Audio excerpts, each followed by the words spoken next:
One rainy night, Catherine Bennett was driving home from a long shift. Her headlights barely cut through the darkness. Suddenly, she saw an old man drenched. Her first instinct was fear. Who walks at this time and weather? Something in her heart urged her to slow down.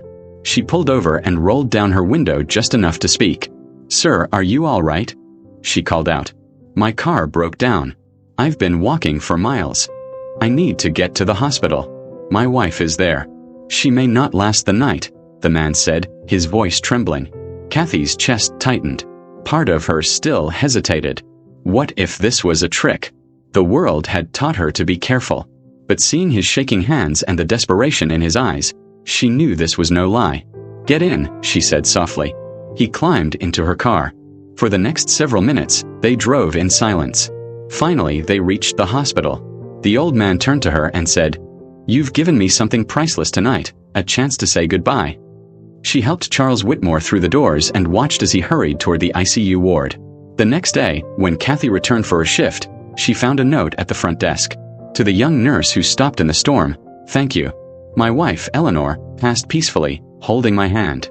Without your kindness, I would have missed our final moments together. You will never know how much that means to me." Months passed. Kathy's burdens grew heavier.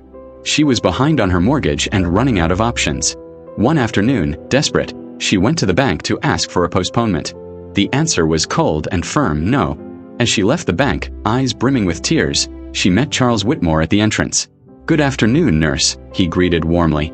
"Why do you look so sad?" She tried to smile but failed. "I've done all I can, but I can't keep up with my mortgage. I asked the bank for a postponement, but they refused. I'm afraid my children and I will lose our home."